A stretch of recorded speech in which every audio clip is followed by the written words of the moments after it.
الحمدللہ، آج کے اس پروگرام کا عنوان ہے ڈالر کا ڈاکہ اور اس کا حل، 28واں حصہ۔ اعوذ باللہ من الشیطان الرجیم، بسم اللہ الرحمن الرحیم۔ الصلاۃ والسلام علیک یا سیدی یا رسول اللہ وعلی ازواجک و اصحابک و آلک یا سیدی یا حبیب اللہ۔ الحمدللہ، لاہور شہر میں آج بروز اتوار 5 شعبان المعظم 1444 ہجری اور 26 فروری 2023 عیسوی کا دن ہے۔ ساری دنیا کے مختلف زبان بولنے والے، مختلف مذہب رکھنے والے لوگوں پر، مختلف ملکوں کے لوگوں پر جب آپ نگاہ دوڑائیں، ان کی جو لوک داستانیں ہیں وہ سنیں، ان کی کتابیں پڑھیں، تو آپ کو ایک حقیقت کا پتہ چلے گا کہ ساری دنیا میں ایک یہ محاورہ کہانیوں کی صورت میں بڑے بوڑھے اپنے بچوں کو سناتے ہیں۔ وہ محاورہ کیا ہے؟ اردو زبان میں ہے چور مچائے شور، یعنی خود جو چور ہوتا ہے وہ اپنی ذات کو چھپانے کے لیے، اپنی چوری کو چھپانے کے لیے دوسرے کی طرف اشارہ کرتا ہے کہ وہ چور ہے، وہ چور ہے۔ یہ کہانیاں ساری دنیا میں مشہور ہیں، اور چور مچائے شور کی عملی مثال یہ ہے کہ وہ برطانیہ جس نے بندوق کے زور پہ ساری دنیا پہ ڈاکہ ڈالا، انہی گروہوں کا تسلسل ڈاکے کا آج بھی جاری ہے۔ کالونائزیشن ابھی ختم نہیں ہوئی، کالونائزیشن آج بھی جاری ہے۔ وہ برطانوی حکمران، وہ یورپی حکمران، یہ ڈاکو تھے اور ڈاکو آج بھی ہیں، اور اپنے ڈاکے کو چھپانے کے لیے یہ کرتے کیا ہیں؟ انسانی حقوق، ہسپتال، تعلیمی ادارے، انتظامی ادارے، ہم تو جی عوام کی خدمت کر رہے ہیں، اصل میں ڈاکو ہیں۔ اور انہی ڈاکوؤں کا آپ ایک یہ پہلو سوچیں، دیکھیں کہ جب برطانیہ نے ساری دنیا پہ قبضہ کیا تو کیا برطانوی قبضے سے پہلے اس دنیا میں کوئی قادیانی تھا؟ کیا برطانوی قبضے سے پہلے اس دنیا میں کوئی وہابی تھا؟ کوئی نہیں تھا۔ اچھا، اب ایک اور بات، غزوہ بدر کے حوالے سے انشاءاللہ باتیں مزید ہوں گی، لیکن ابھی آپ یہ دیکھیں کہ غزوہ بدر میں جب حضور صلی اللہ علیہ وسلم صحابہ کرام کے ساتھ مدینہ شریف سے روانہ ہوئے تو وعدہ یہ تھا اللہ کی طرف سے کہ بھئی 2 گروہوں میں سے تمہارا آمنا سامنا ایک گروہ سے ہوگا۔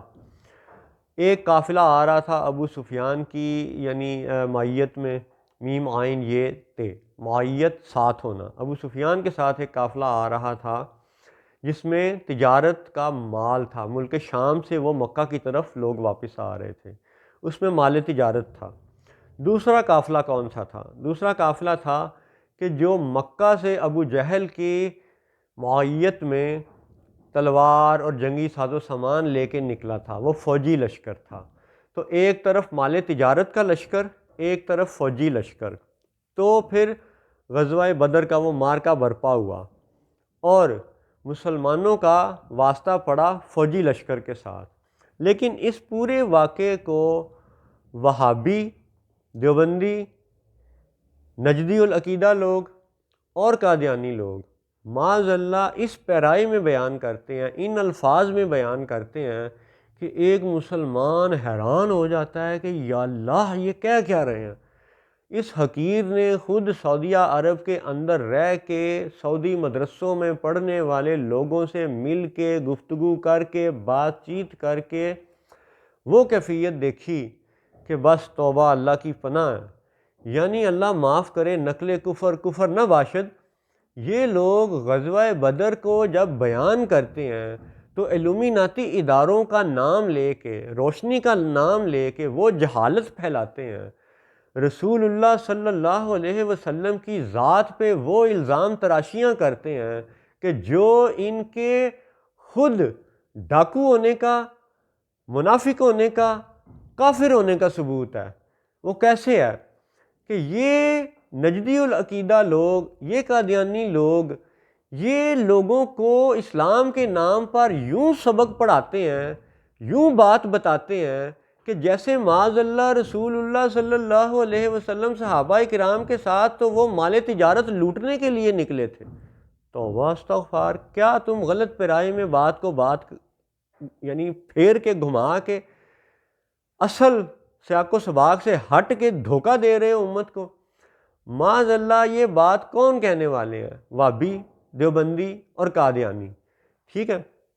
یہی گروہ ہیں جو غزوہ بدر کے حوالے سے اور مال غنیمت کے حوالے سے قرآن کے ترجمے کو لوٹ مار لکھتے ہیں۔ توبہ توبہ توبہ، استغفر اللہ، نقل کفر نہ باشد، یا اللہ معاف کر دے۔ اپنے آج کے بچوں کو سمجھانے کے لیے یہ باتیں عرض کرنا ضروری ہیں کہ آپ یہ دیکھیں کہ جب برطانوی ڈاکو، برطانوی سامراج خود ساری دنیا پہ وہ حکمران تھا، تو اس کے اندر بھی براہ راست اتنی ہمت نہیں تھی کہ وہ رسول اللہ اور اصحاب رسول کو ڈاکو کہتا۔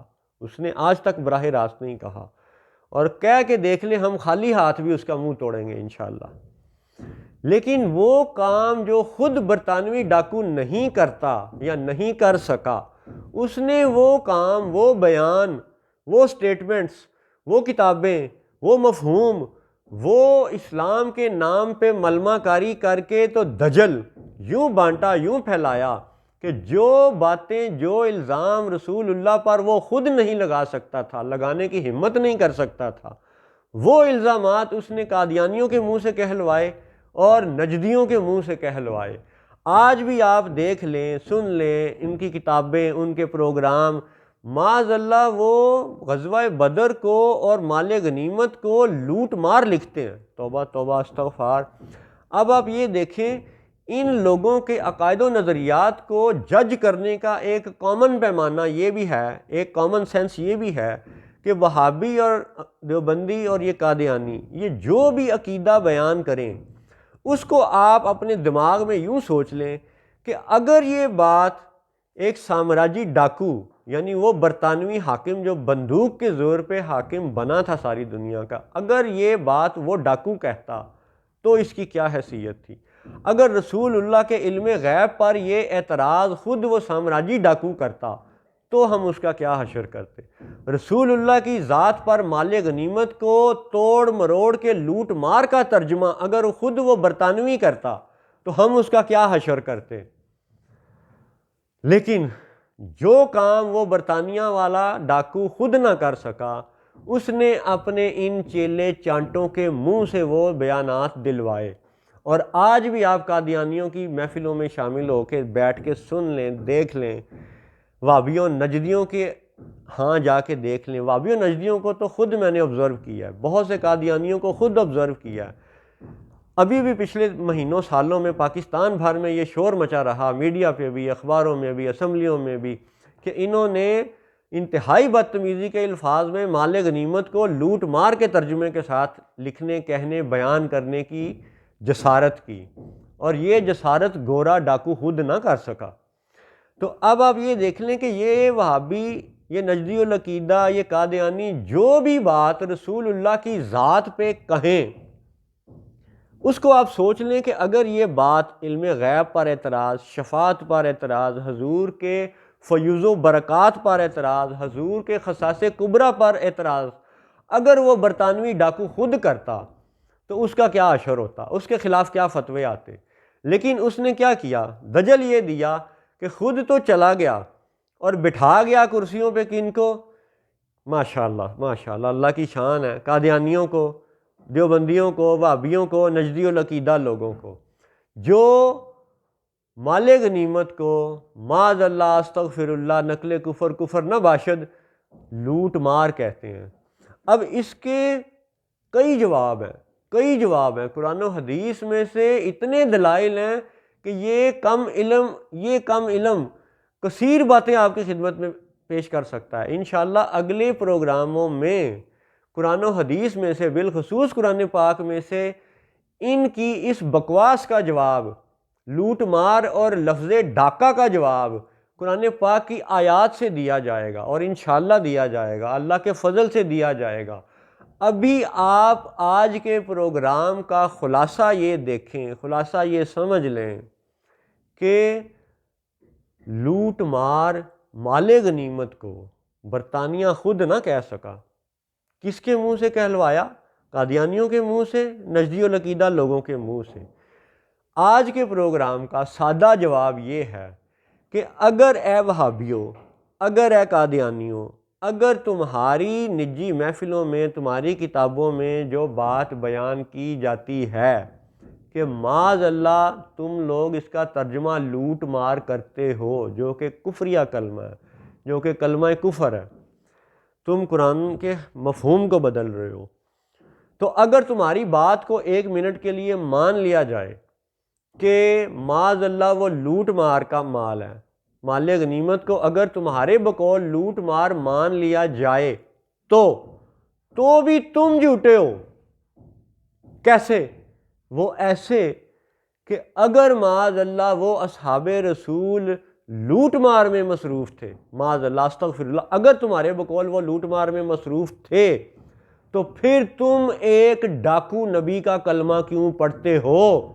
یہ سخت الفاظ ہیں، اس لیے کہے جا رہے ہیں کہ آج کے لوگوں کی آنکھوں پر جو میڈیا کا پردہ ڈال دیا گیا ہے، جو اسکول کالج یونیورسٹی والوں نے دنیا کی آنکھیں بند کر دی ہیں، حقائق چھپا دی ہیں، ان حقائق کو بتانے کے لیے یہ لفظ بولے جا رہے ہیں، ورنہ رسول اللہ کی ذات کے حوالے سے اتنے سخت لفظ بولنا ایک مسلمان کو زیب نہیں دیتا۔ اسی لیے بار بار حقیر یہ وضاحت کر رہا ہے کہ نقل کفر کفر نہ باشد۔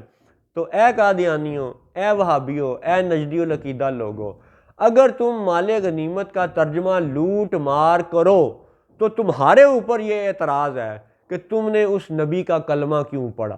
اللہ اکبر، لا حول ولا قوت الا باللہ العلی العظیم۔ یا اللہ معاف فرما، اپنی پناہ میں رکھ۔